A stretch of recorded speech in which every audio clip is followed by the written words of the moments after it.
Cutoff will change based on the difficulty of paper. If paper is difficult, then it is difficult for everybody, not just you. What you can control is your preparation. The bar will adjust to itself. Cutoff will adjust to itself. Your preparation does not. So why this plan is completely anti-anxiety is because of the fact that, listen, I'm going to give you an entire year का plan. So you don't have to worry about the fact that what I'm going to do. The decision making जो anxiety conundrum होता है decision making का, that I'm going to take away from you. लोगों को लगता है कि this is it and they start reading random resources. Okay, वो compilations पढ़ने लग जाते हैं और वो एक question के कारण they take waste a lot of time. क्या नहीं करना है, that will not do, and you have to promise yourself कोई भी ऐसी open source नहीं करोगे सोच जो आपने एक बार नहीं पढ़ी है. कोई नई टेस्ट सीरीज नहीं ज्वाइन करोगे किसी के स्कोर को देख के. टेलीग्राम में अपने मार्क्स कंपेयर नहीं करोगे किसी और के देख के. You will not attempt 100 questions in a mock to feel brave because that's stupid.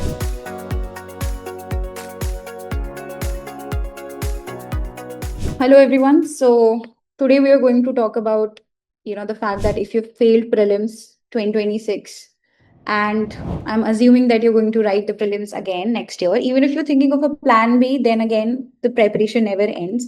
UPSC is such an exam, या तो आपकी rank निकलती है या तो आपके attempts खत्म हो जाती हैं. So yeah, that's a general thing, not like it doesn't apply for everybody, but still. So next year prelims is on 23rd of May 2027 and mains is on starting on 20th August. The calendar is already out. What I'm going to say is that just this. Start ugly. All right. Not wait for like a correct strategy, but diagnosis is very important. So why this plan is completely anti-anxiety is because of the fact that, listen, I'm going to give you an entire year ka plan, right? So you don't have to worry about the fact that what I'm going to do. The decision making, jo anxiety conundrum hota hai decision making ka, that I'm going to take away from you. You can tweak it a bit, but I think what I'm going to tell you is like a 5-phase plan, which will work for you and which will work for anybody who is like, who has like a basic understanding. Anti-hype, because for motivation, you can go to other channels. I'm not going to motivate you. This is not about that. Motivation is short-lived. You've prepared for this exam like for probably an year and you know that it doesn't last. And anti-grind, because this is a 5-phase plan and every day you have to read or study for like maybe 5 to 6 hours, but you have to do it regularly. The only thing that I require from you is consistency.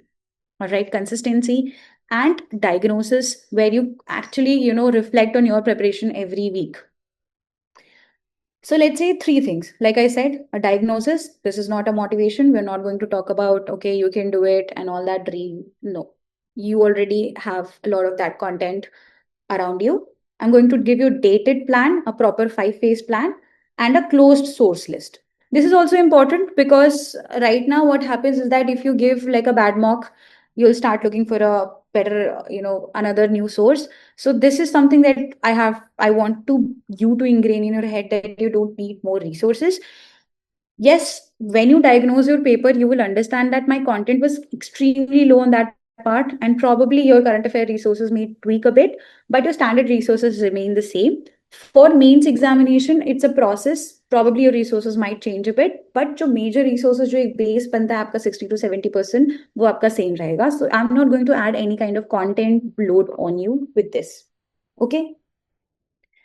So let's say how many days are left? 301. Whenever you're watching, उससे minus plus कर सकते हो. ठीक है. So 301 when I'm making this video are the days that are from prelims. 13th of January को notification आएगा और application will close at 2nd of February. So let's say the timeline is 43 weeks of study.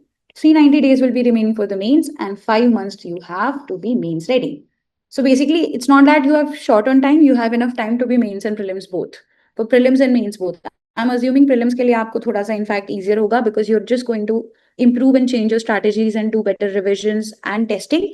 But mains, I'm assuming, and you have to ask this question to yourself, how mains ready are you? All right. मतलब आपने कितने test लिखे हैं, कितने answers लिखे हैं अभी तक, ये चीज आपको बहुत क्लियरली सोचनी पड़ेगी and be very honest to yourself because at the end of the day if you lying about this thing, you're not lying to anybody else, you're lying to yourself.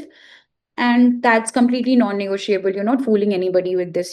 Nobody is going to gain from you getting success except you, right? So let's say 8 lakh people, 8,19,732 people had applied for the examination this year. Imagine that number. It's pretty overwhelming, yes. But how many people actually gave the exam? 5,49,000 people. So even in this 5,49,000 people, imagine how many people around you are really, really serious. And ask that question to yourself very honestly that how many people do you know that are absolutely serious about this, and that's where you move on from. Okay, 67% people had appeared of all the people who had applied, and 13,343 people had cleared this year. Okay, numbers of the seats is 1,000. 1,000 seats are there for the final list. So 1 in 41 of the people in that hall probably had cleared. Okay. Now, let's come to the anti-anxiety part. What do I mean? Why I see this as an anti-anxiety video is basically because the cutoff moves on its own. Let's see, just focus on this part. Okay, I'm zooming it in a bit and focus. This is basically 2026 ka figure is not there, but for general people are saying that it may move from 76 to 79 probably, but until unless वो final नहीं आता, we cannot confidently say. ठीक है? Cutoff will move on its own. From 116 in 2016, you would see 2023 में the cutoff was 75 and 2025 में it was 93. ठीक है, अगर प्रीवियस के भी कंपैरिजंस किए जाए तो देखो 2000 if you take 2016 it was 116, उसके कंपैरिजन में if you take 2020 93, huge difference. From 93 it has gone to 88, then again 88, then 75, this number. The paper here was also brutal. This year was also brutal paper. And focus here. 2023, also a very difficult paper was there. 2025, people said the paper was balanced, so the cutoff went to 92.66. This is a 17 marks difference, same examination, right? So cutoff will change based on the difficulty of paper. If paper is difficult, then it is difficult for everybody, not just you, right? What you can control is your preparation, right? The bar will adjust to itself. The cutoff will adjust to itself. Your preparation does not. So that you don't have to worry about that, whether the paper is going to be extremely difficult or not. If the paper is difficult, the cutoff will be difficult, lower. It will adjust, but your preparation cannot compromise. So what you have, the locus of control is on your preparation. The locus is your preparation. Up, let's talk about this year paper. What came on 24th of May? Here, I just want you to focus on one thing. So this is a complete map. Let's say society 4 questions, modern India se aaye the 5 questions, ancient se 7 the, geography 9, then environment 10 question, 12 questions from international relations, economy 16, science and tech 19. ठीक है? 9 question, polity से 9 question आए थे. पिछले साल 22 थे. So is this unpredictable? क्या आगे जाके पॉलिटी को नहीं पढ़ना है? That's not the case. Okay.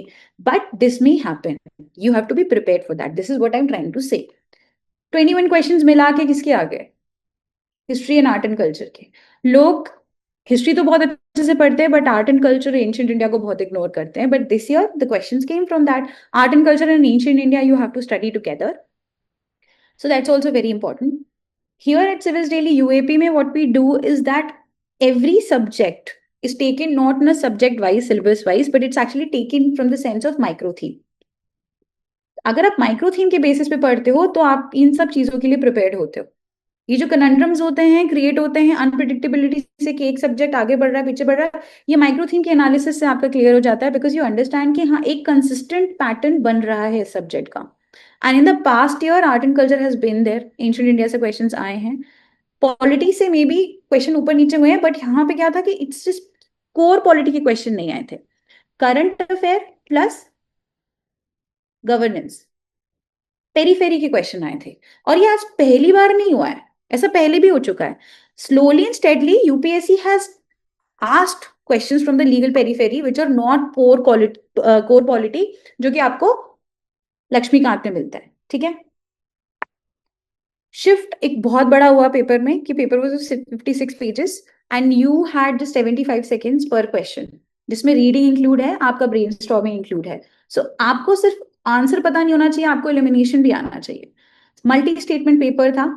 This is I am clearing कि अनप्रिडिक्टेबल पेपर से मैं आपको एक पैटर्न समझा रही हूँ. So you start get it out of your head कि पेपर बहुत अनजस्ट था, अनफेयर था. 2023 का पेपर भी बहुत डिफिकल्ट था. ये इस टाइप का पेपर था. Once you start thinking in this direction कि पेपर मल्टी स्टेटमेंट था, यू स्टार्ट काइंड ऑफ उसका डर आपके मन से खत्म होगा. अगर वो होगा कि हाँ ठीक है, किसी भी टाइप का पेपर है, मैं प्रैक्टिस करके जा रही हूँ और मेरा होगा, तो then you start feeling more confident.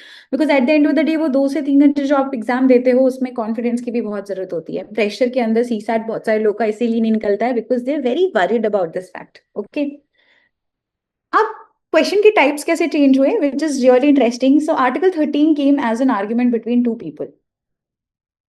0 FIR आया था बीएनएसएस से।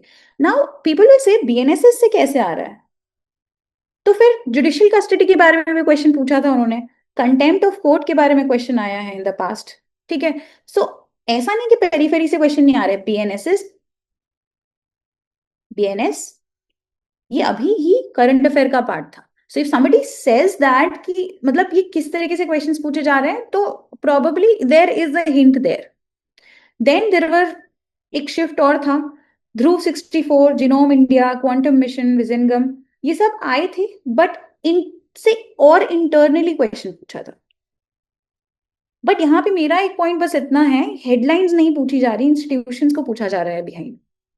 But these are not the questions that will decide whether you clear the exam और not. These are not the questions. ठीक है, वो modern India, art and culture के question से आपकी रैंक डिसाइड हो रही है, पॉलिटी के कोर क्वेश्चन से आपकी रैंक डिसाइड हो रही है। ठीक है, इकोनॉमी के conceptual and application based question से आपकी रैंक डिसाइड हो रही है। जो स्टैटिक पार्ट है वो फिर भी 50 to 50% तो रहता ही है ना। So you have to understand that इस टाइप के क्वेश्चंस हर साल आते हैं। होमगार्ड से भी पहले क्वेश्चन पूछा है। ठीक है, एक बहुत हिस्ट्री के तो बहुत ही random questions in the past आए हैं, बट फिर भी लोगों का तो प्रीलिम्स क्लियर हो रहा है ना, people are still writing mains, और उन्हीं बच्चों में रैंक बन रही है। सो आई डोंट थिंक सो कि that you have to be scared of those particular question, क्योंकि जो डिफिकल्ट क्वेश्चन होते हैं ना उन पे हैलो इफेक्ट होता है।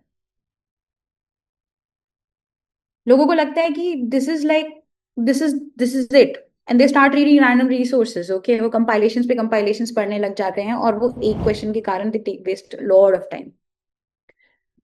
This was not a memory test. आप जनरली मेमोरी टेस्ट के लिए प्रिपेयर करते हो, but this was a test of your understanding, your like cumulative understanding of your preparation for an entire year.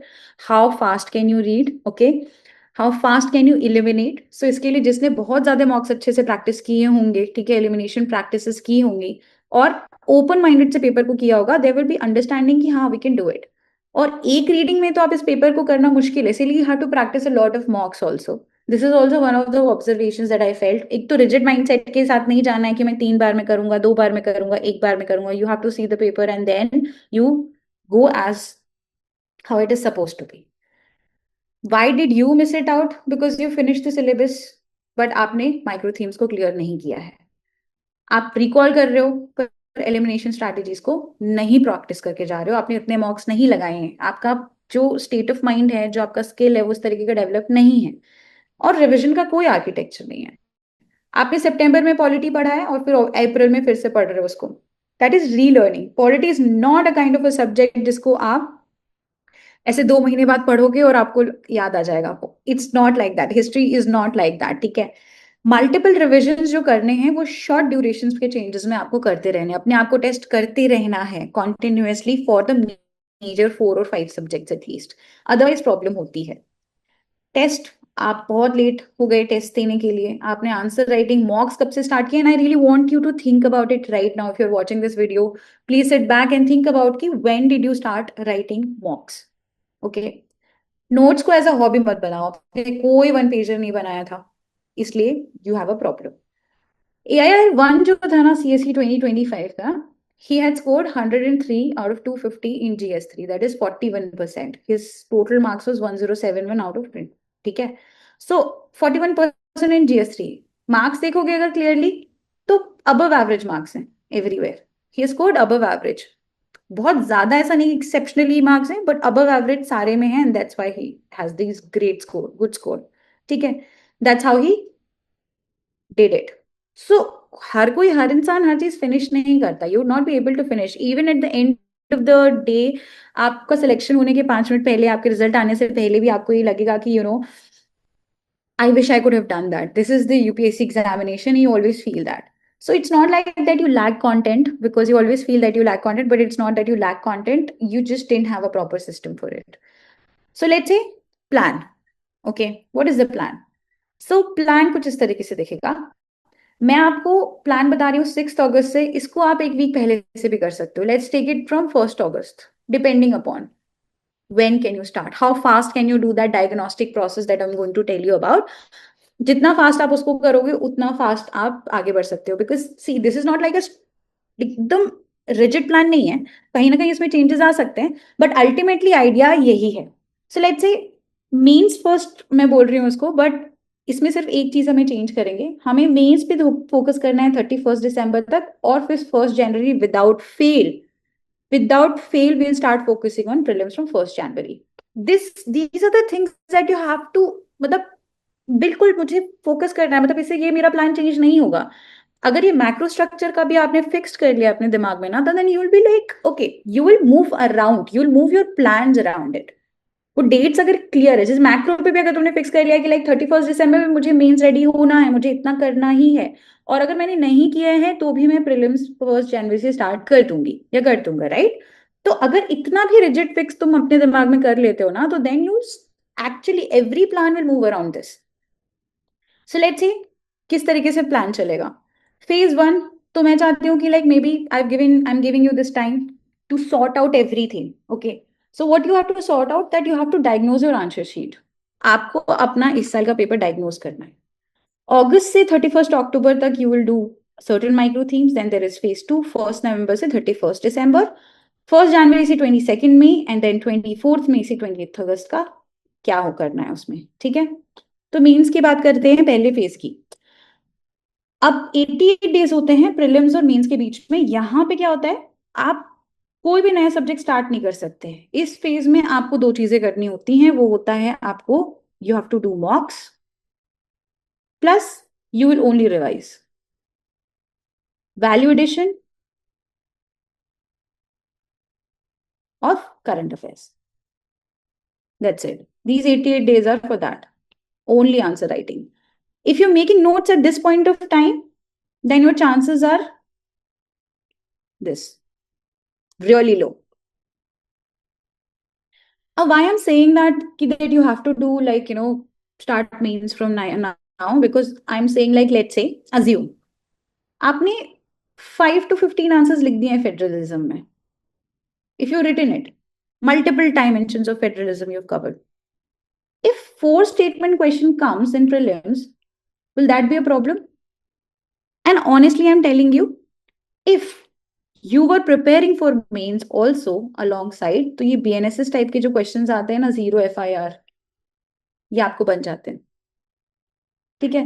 घुमा फिरा के जो लिबर्टी की डेफिनेशन पूछी जाती है, फ्रीडम, सेक्युलरिज्म क्या है, अगर आप मेंस के आंसर राइटिंग करते हैं और मेंस की प्रिपरेशन साथ में करते हैं, तो you will never have problem with these type of questions, okay?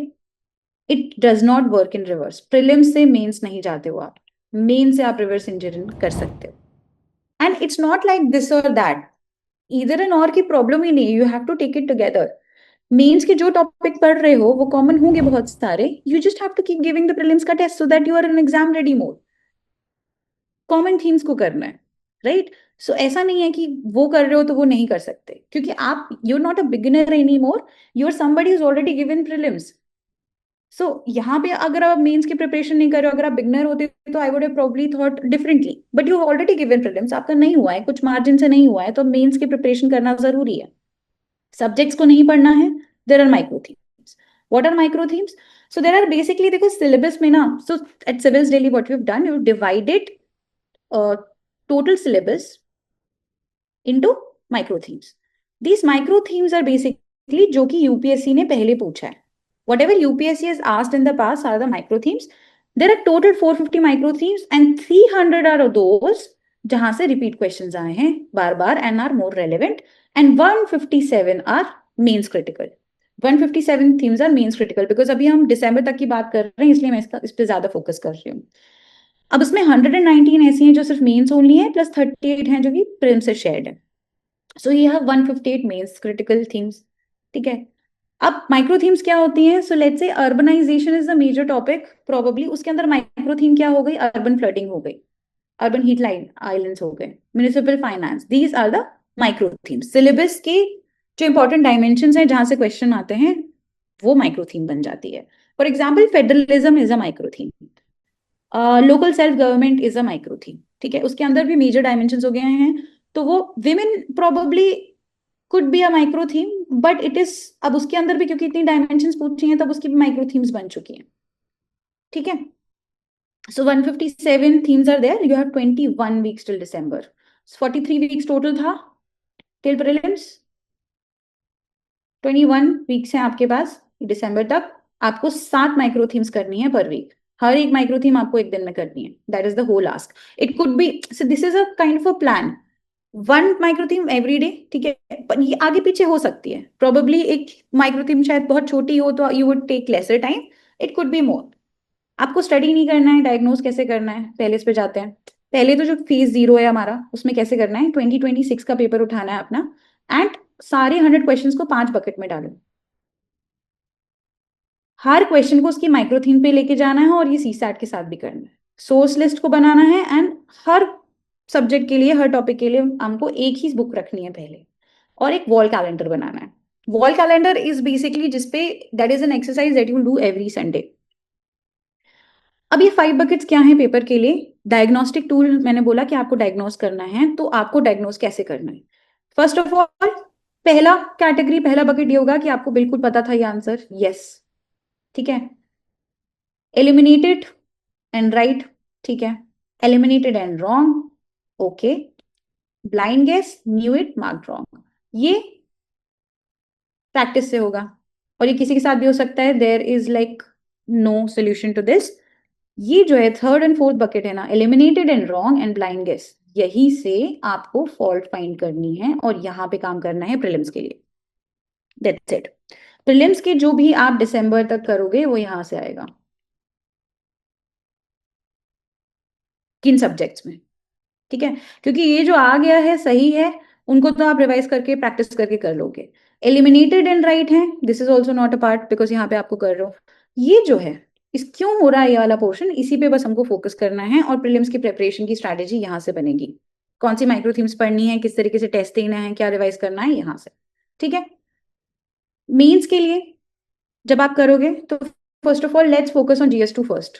इसलिए क्योंकि देखो, पॉलिटी और जो जीएस2 के टॉपिक्स हैं वो ऐसे हैं कि प्रीलिम्स के लिए भी काफी रेलेवेंट होते हैं। और पॉलिटी क्योंकि आपने बहुत पढ़ा हुआ है, तो ये वो अभी आपको उसको फिर पुश करने में इतनी प्रॉब्लम नहीं होगी, अच्छी अंडरस्टैंडिंग के लिए। एंड यहाँ पे क्या है, वैल्यू एडिशन के लिए अभी काफी टाइम मिलेगा आपको। जीएस2 स्कोरिंग होता है, अगर आप अच्छे से इसकी प्रिपरेशन करोगे you will score well. GS one is very static, ठीक है। सोसाइटी का जो पार्ट है वो आपने शायद उसकी अगर अच्छे से नहीं किया होगा, apart from that you are very familiar with this, ठीक है, कुछ नया नहीं आता है। एनालिटिकल एनालिसिस आती है, तो एनालिसिस का जो पार्ट होता है ना, that will get better only when you write test, ठीक है। और यहाँ पे मेन फोकस शायद ये होगा कि अपनी नोट्स को कैसे इंप्रूव करें, not you have to understand the concept, but यहाँ पे you will have a lot of things to read for the first time. So GS one fast आप कर सकते हो। तो अब जैसे फुल टाइम अगर प्रिपरेशन कर रहे हो तो किस टाइप का टास्क होगा, 8 माइक्रो थीम्स आपको फुल टाइम क्लोज करनी है एवरी वीक, और वर्किंग के लिए 4 माइक्रो थीम्स। आंसर कितने रखने हैं, at least 4 minimum. For working professional 3। MCQs कितने सॉल्व करोगे, 25, and for working 20। Optional non negotiable है, 2.25 आवर्स आपको पढ़ना ही है, और current affairs probably 1 to 1.5 hours, and sectional test आप दोगे ये वीक में कम से कम एक, ठीक है।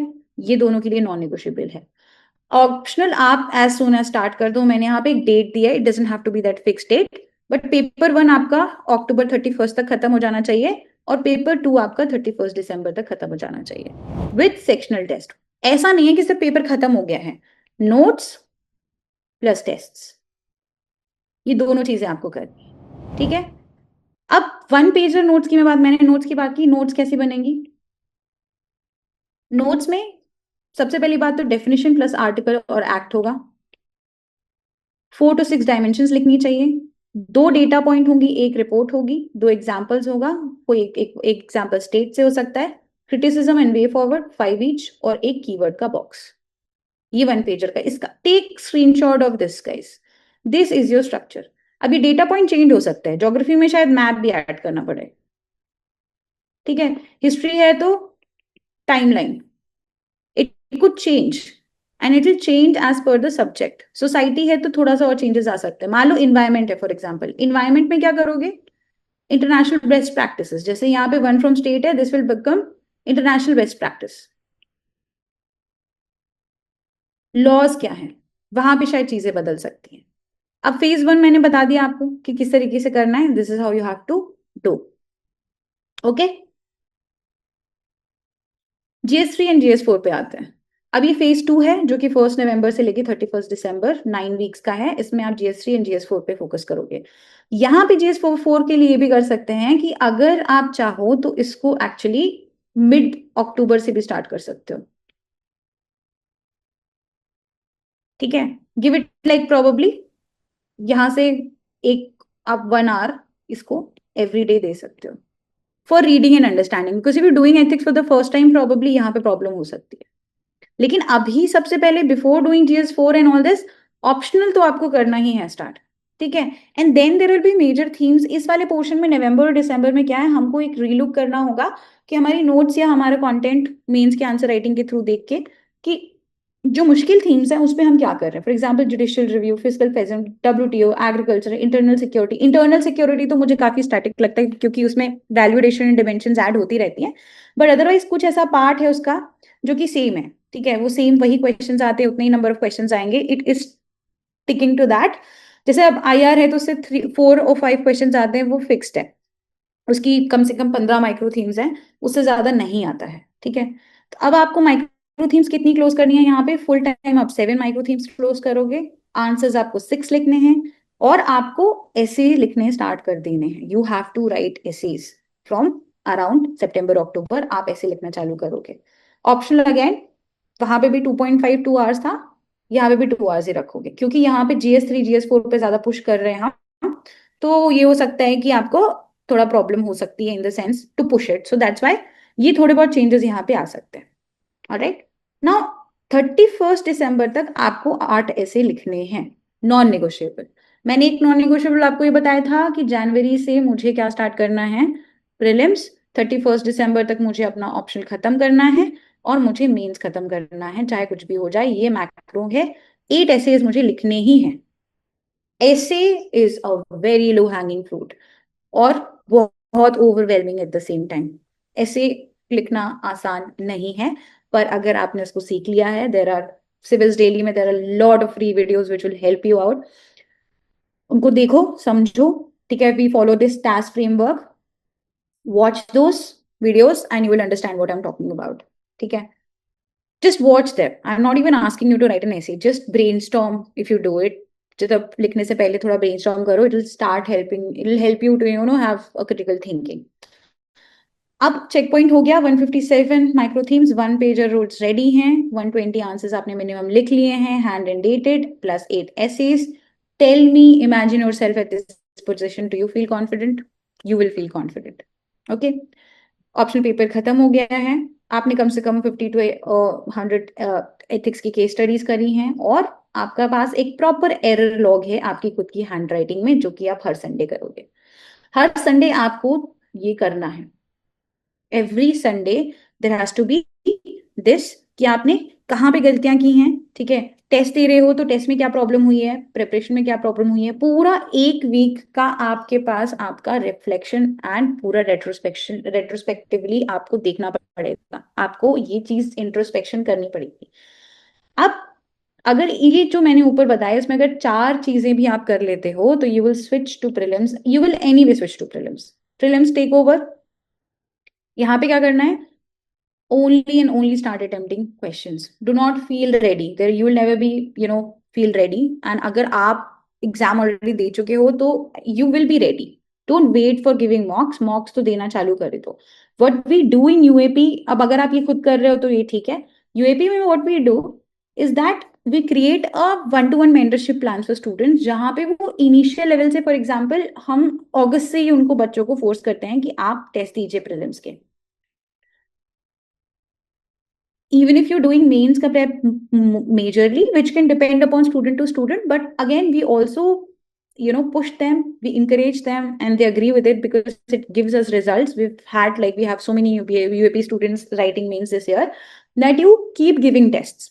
Even if you are doing like focusing on the mains theme, फिर भी आप वो जो थीम्स में आप पढ़ रहे हो, आप उस पर प्रिलिम्स के टेस्ट देते रहो, आपके पास वो टेस्ट रहते हैं. So this is where you always remain in the examination mode, आपकी एलिमिनेशन स्ट्रैटेजी स्ट्रॉन्ग होती रहती है. आपको कितने एमसीक्यूज करने हैं इस फेज में?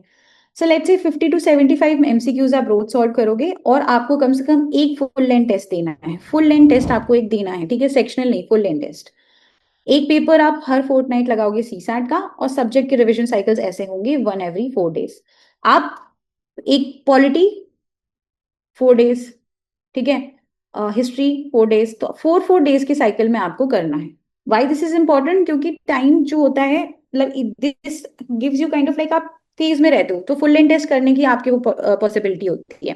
होता है कि सेक्शनल टेस्ट, जैसे मैंने कुछ भी की चीज पढ़ी है, ठीक है, सेक्शनल टेस्ट में नहीं दिए, मेरे अच्छे मार्क्स आए, मैं बहुत I feel good about it. But at the end of the day paper तो फुल लेंथ टेस्ट वाला है, so you have to think about from that direction. कुछ skills जो बहुत के लिए, this is like extreme words are usually false. Anchor on the statement that you're sure about and read options as data, not as a menu. So आपको extreme statements जो होते हैं उस पर आपको फोकस करना है कि वो जनरली गलत होते हैं. कॉमन सेंस पे थोड़ा सा अपने फोकस करो. कई बार कुछ चीजें बहुत ज्यादा कामली पढ़ोगे तो यू बी लाइक ओके ये चीज नहीं हो सकती, and that happens, but that only happens if you practice mocks. Okay, initial level से ही प्रैक्टिस करो मॉक्स को, do not wait for the end, ठीक है. Try to finish the paper in 2 rounds, and by March, the thing is that अगर हम जनवरी से ही फुल लेंथ टेस्ट की प्रैक्टिस कर रहे हैं, ठीक है, we are giving these many mocks, तो मार्च में जो आप मॉक दोगे उसमें क्या होगा? लेट्स से अजम्पशन है कि 90 क्वेश्चंस अटेम्प्ट कर रहे हो, अगर 78% एक्यूरेसी नहीं आ रही है तो you are not at the right place. But since आप सही टाइम पे हो, you can do fault finding and course correction. So मार्च में ही आपको पता चल जाना चाहिए कि whether you have this accuracy और not. If this is not there, then your strategy should change. Your mentor should be able to tell you कि इस पोजिशन में अब क्या करना है, या अगर इससे कम आ रहा है तो क्या करना है, because you have that time here. Same is for CSAT. Do not forget CSAT. CSAT can make you break your attempt. जनवरी से doesn't matter how good you are at CSAT, एक पेपर आपको सॉल्व करना ही है. अगर आप बहुत week हो तो एवरी 10 days करोगे आप, और अगर आप if you good then take it for 15 days, ठीक है. On a regular basis half an hour आपको उसको टाइम देना है. 5 hours you'll give for current affairs, ठीक है, बीट समाचार मंथन और any kind of compilation that use using. एक ही कंपाइलेशन यूज करनी है, एक ही कंपाइलेशन, उससे ज्यादा नहीं, ठीक है. अब we have, like for example, we give out flash notes that are very ready made notes for the prelims, ठीक है. So for example 50 pages of fundamental rights have been condensed into 4 pages. So this is how we create it. prelims based होती हैं, ठीक है, for all the subjects. In flash notes के कम से कम 3 से 4 revision आपके हो जाने चाहिए, और प्रॉपर टेबल्स आपको रटे होने चाहिए. आपको 6 to 7 फुल लेंथ टेस्ट देने हैं, उसके कम, उससे कम आप नहीं दे सकते, ये मिनिमम है. और ये 9:30, अब ये मैं कब से बता रही हूँ, 23rd April से 23rd May का बता रही हूँ. This period is 23rd April to 23rd May, ये जो लास्ट के 1 महीने हैं. आपकी 3 रिविजन होने चाहिए फ्लैश नोट्स के. आपको हर एक क्वेश्चन जो आपने गलत किया है, टॉपिक आपका वीक है, यहाँ पे आप फोकस करोगे उस पर, और 12 months के करंट अफेयर को पूरा एक बार रिवाइज करोगे. 30 minutes of movement and proper sleep. यहाँ पे you'll start focusing on your sleep and your health also. क्या नहीं करना है, that will not do, and you have to promise yourself. कोई भी ऐसी ओपन सोर्स नहीं करोगे, सोर्स जो आपने एक बार नहीं पढ़ी है. कि कोई नई टेस्ट सीरीज नहीं ज्वाइन करोगे किसी के स्कोर को देख के. टेलीग्राम में अपने मार्क्स कंपेयर नहीं करोगे किसी और के देख के. You will not attempt 100 questions in a mock to feel brave, because that's stupid. ठीक है, be strategic. Always when you are attempting a mock, think about that you are giving the real examination. और अब 1 बजे के बाद नहीं पढ़ोगे final week में. Your brain has to peak at 9:30 AM. Why I am saying this, this is more important because CSAT afternoon में होता है. अगर आप इस तरीके से पढ़ोगे रात रात भर, तो ये CSAT में आपको हार्म करेगा, ठीक है. अब होगा क्या, 23rd May से 20th August, after prelims you'll be tired, but ranks are generally made here. 24th of May से 6th June एक ही टेंटेटिव विंडो है, राइट. आपको क्या करना है, you have to recover and start with GS4. सबसे पहले GS4 से स्टार्ट करो and your optional and GS2 आपने वहां पे क्योंकि शुरुआत में किया था, तो आपको यहाँ पे GS2 से स्टार्ट करना चाहिए, क्योंकि थोड़ा टाइम हो जाएगा उसको फिर से करने में। ठीक है, कुछ सब्जेक्ट्स ऐसे होंगे जो कि सिर्फ मेंस के लिए होंगे, वो आप भूल गए होंगे, इसलिए अपने one pager, I am assuming you have one pager by the way यहाँ पे, so you will do GS2 and GS4। ठीक है, then 7 June to 11 July, this is a tentative thing. जो भी पूरी बैकलॉग थीम्स आपने नहीं की हैं, जैसे कि उस टाइम पे जरूरी नहीं है कि सारी थीम्स आपने कर ली होंगी, कुछ ऐसी थीम्स होंगी जो आपके बैकलॉग में रह गई होंगी, वो आपको यहाँ पे करनी है। ठीक है, 12 जुलाई to 8 अगस्त आपको कम से कम मेंस टेस्ट देने हैं, and this is how you have to. ठीक है, अगस्त, सितंबर, अक्टूबर, नवंबर, दिसंबर, जनवरी, फरवरी, मार्च, अप्रैल and 1 to 23 this is the wall sheet. इसको आपको प्रिंट करना है, take a print out of this. इसमें ये थीम्स के नंबर थोड़े चेंज हो सकते हैं, but this remains the same. ठीक है, ये आपको दिखता रहेगा। सो इससे क्या है, यू विल, अगर आप इसको ऐप में सेव करोगे, take a print out of this basically, अगर आप इसको ऐप में सेव करोगे तो ऐप आपको खोलनी पड़ती है। Always try to do like whatever is your plan, stick it somewhere you can see all the time. आपको हमेशा पूरे टाइम वो दिखना चाहिए, इंग्रेन होना चाहिए। कुछ ऐसी मैक्रो चीजें हैं कि जो आपको हमेशा दिखती रहनी चाहिए, for you to always coming back, circle back into that preparation. Sources क्या है, सोर्सेस बहुत सिंपल हैं, देखो। लक्ष्मीकांत आपको पॉलिटी के लिए करनी है, then you have flash notes and you have X factors. Modern history के लिए स्पेक्ट्रम, ठीक है, या आप विपिन चंद्रा के साथ इसको कर सकते हो, flash notes and X factors. Ancient and medieval के लिए ओल्ड एनसीईआरटी, तमिलनाडु बोर्ड की भी कर सकते हो, flash notes and X factors. Art and culture, NCERT fine arts, may be Nitin Singhania, flash notes and X factors. Geography, NCERT, GC Leong, atlas and flash notes and x factors for mains prep। okay, फिर economy, कोई भी एक standard book ले सकते हो, that is up to you. Economic survey, budget, flash notes and X factors. Environment के लिए Shankar IAS और any other book that you can refer. But Shankar IAS का फर्स्ट पार्ट जो है उसमें अब रेलेवेंस नहीं है, लेटर पार्ट जो है जैसे पोल्यूशन हो गया, ठीक है, स्पीशीज हो गया, जहां से क्वेश्चन आ रहे हैं, please focus on micro themes. ये स्टैंडर्ड बुक्स हैं, इनको बिना माइक्रो थीम्स को एनालाइज किए आपको नहीं पढ़ना है। Please speak to your mentor and ask them, वो आपको पूरा का पूरा प्लान बना के देंगे। उसके अलावा आप अगर कुछ भी ऊपर नीचे कर रहे हो तो देखो बहुत फिर से सेम चीज, आप सेम गलती करोगे, नहीं कर सकते हो। ठीक है, साइंस एंड टेक के लिए there is no book, current affairs के थ्रू आपको करना है। एंड यूज टेक्नोलॉजी, क्लॉड के थ्रू आप, जैसे कोई कॉन्सेप्ट समझ में नहीं आ रहा है, try to understand it concept, ask it to explain it to you as a 10 year old। ऐसे समझने की कोशिश करो, बहुत इजीली समझ में आ जाएगा। and use technology, okay, Claude का use करो for dynamic topics, try to evaluate your process also कि तुम कितना पढ़ रहे हो, कैसे कर रहे हो। technology is there to help you out and utilize it well। now when I say this, nothing on that list is new to you, you already have it। okay, सारा का सारा आपके पास सब कुछ है, आपके पास पूरी माइक्रो थीम का प्लेटफॉर्म बाय द वे है, right. If you want to have micro themes, आपके पास फ्रीली अवेलेबल है, आप सिविल्स डेली की वेबसाइट से डाउनलोड कर सकते हो, या तो डिस्क्रिप्शन पे आप यहाँ पे कमेंट पे भी आप पूछ सकते, we'll send it to you, that's not a problem. Heat map है पूरा का, 19 year के पेपर है पूरा आपको एनालाइज करने के लिए, एक्स फैक्टर नोट्स हैं, these are also freely available. ठीक है, समाचार मंथन आता है weekly, that is there. And if you're part of UAP, of course, you will be a part of Dominate Prelims, Smash Mains, and PYQ answer writing, which is not free. This is a paid thing and one-to-one mentorship that we provide, in which what I'm giving you as in general can be calculated and optimized for person to person. हर एक mentor, हर एक student के लिए अलग plan करता है depending upon where they are. आपको चीजें जो 4 चीजें 20 minutes के लिए करनी है, ये नॉन नेगोशिएबल है। दैट इज कि आपने कितनी माइक्रो थीम्स की हैं और कितनी बच गई हैं, ये बैकलॉग है। ये बैकलॉग जो है आपका, अगर दूसरे दिन फिनिश नहीं कर सकते हो तो ये 88 days के लिए करोगे जब आपके पास बाद में आएगा। ठीक है, इसके कारण बहुत स्ट्रेच नहीं करना अपना टाइम टेबल, बहुत ज्यादा स्ट्रेच मत करो। ठीक है, 1 week से ज्यादा स्ट्रेच नहीं होना चाहिए, अगर हो भी गया है तो।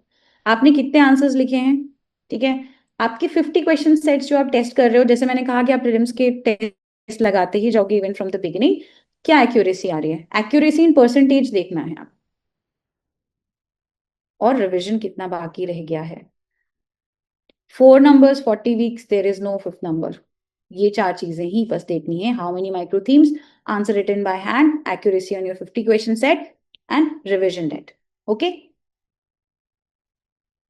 अब एक चीज बहुत फोकस करनी है, you have to test yourself before you feel ready. Every week करना है, आंसर राइटिंग एवरी वीक करनी है, टेस्ट आपको एवरी वीक करना है, दिस इज नॉन निगोशिएबल। ये करना ही पड़ेगा। आप एरर लॉग जो मेरा था, जो मैंने अभी आपको संडे 4 बताया, वो आपको करना है, and you have to sleep properly. कोई भी नई सोर्सेस बैड मॉक के बाद नहीं उठाओ, कोई भी रीराइट मत करो जो कि ऑलरेडी नोट्स एग्जिस्ट करती हैं। Please take your notes to your mentor, show them, ठीक है, कि they will tell you how relevant they are. और जब आप मॉक्स दोगे और आंसर राइटिंग करोगे तो भी आपको इस चीज के बारे में समझ में आ जाएगा कि मेरी जो ये नोट्स हैं वो कितनी रेलेवेंट है। ठीक है, आंसर राइटिंग और टेस्ट देने से भी आपको अपनी नोट्स की रेलेवेंस पता चल जाएंगी। टेलीग्राम के स्कोर कंपैरिजन बिल्कुल नहीं करना है, बिल्कुल नहीं करना है। Waiting to finish before testing, test शुरुआत से ही करना है। और 16 आवर की पढ़ाई की स्प्रिंट नहीं करनी है। मैंने ये आपको एंटी ग्राइंड बताया है, it's an anti grind plan. 5 to 6 hour max every day, ठीक है, and with Sundays are free, Sundays you have time for yourself. यही सिस्टम है यूएपी का जो मैंने आपको समझाया, this is how we run.